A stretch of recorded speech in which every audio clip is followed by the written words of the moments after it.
भाजपा के प्रदेश प्रवक्ता प्रतुल सहदेव ने आज चंदन क्यारी के भाजपा के प्रधान कार्यालय में प्रेस वार्ता करते हुए कहा कि इस विधानसभा चुनाव में मौलानाओं और उलेमाओं के द्वारा इंडिया गठबंधन के समर्थन में लगातार फतवा जारी हो रहा है।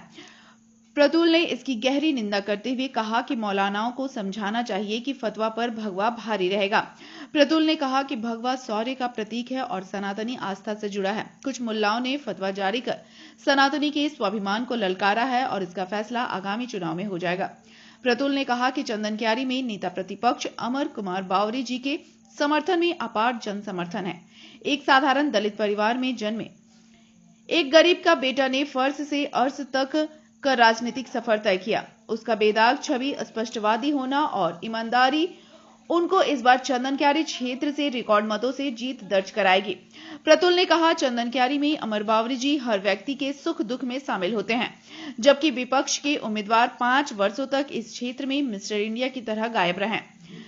प्रतुल ने कहा कि 5 वर्षों तक हेमंत सरकार ने सिर्फ तुष्टीकरण की नीति अपनाई। हिंदू फल दुकान लिखने पर लोगों को जेल भेजा गया। सामान्य विद्यालयों को उर्दू विद्यालय बना दिया गया। मुस्लिम इलाके में रविवार को छुट्टी बदलकर शुक्रवार कर दी गई। विधानसभा में सिर्फ वोटों के तुष्टीकरण के कारण नमाज स्थल का गठन कर दिया गया। प्रतुल ने कहा, झारखंड में इस बार परिवर्तन की हवा बह रही है।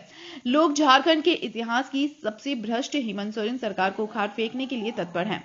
पहले चरण में ही भाजपा को 2/3 से ज्यादा बहुमत आ रहा है और दूसरे चरण में तो विपक्ष का सुपड़ा साफ हो जाएगा। आज की प्रेस वार्ता में प्रदेश सोशल मीडिया सह प्रभारी राहुल नाथ सहदेव, मृत्युंजय मुखर्जी, विकास कुमार चौधरी, वंशी सेन आदि उपस्थित थे।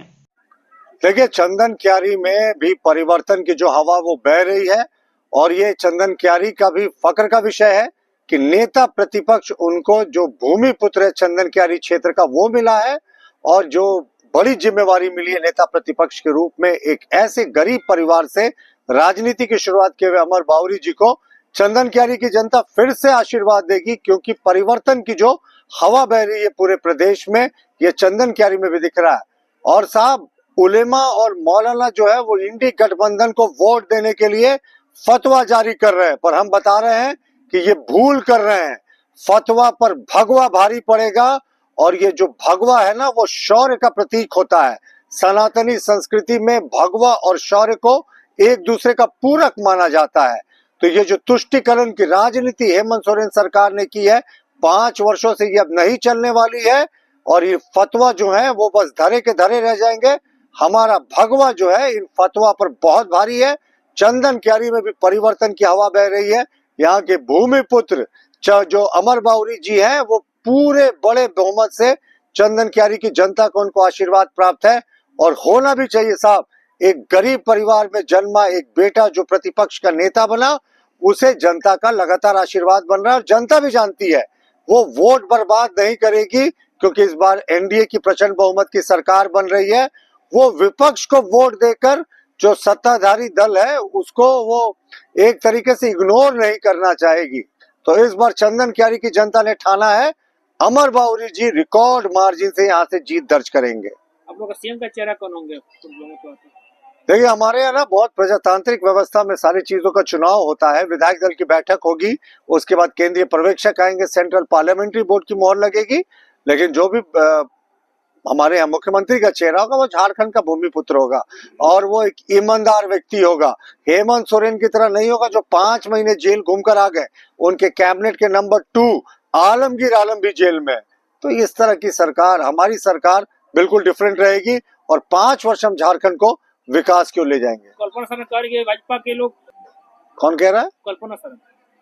देखिए, कल्पना सोरेन जी को तो राजनीति विरासत में मिली। इस बार गांडे में मुनिया देवी ने उनकी नींद हराम कर दी है। जो वो पहले गांडे को बड़ा क्लियर कट मान के चलती थी हम अपनी सीट, वो पूरे तरीके से कल्पना सोरेन जी बदहवास हैं। और ये तो राजनीतिक राजवंश है ना। सोरेन परिवार से पति पत्नी चुनाव लड़ रहे हैं, उनके भाई चुनाव लड़ रहे हैं, उनके परिवार में कोई ऐसा बालिग सदस्य नहीं है जिसने चुनाव नहीं लड़ा हो या जो किसी पार्टी के पद पर नहीं हो। ये वंशवाद होता है साहब। और इस बार जनता ना भ्रष्टाचारी और वंशवादी जो सरकार है, व्यवस्था है, उसको बाहर का रास्ता दिखाएगी।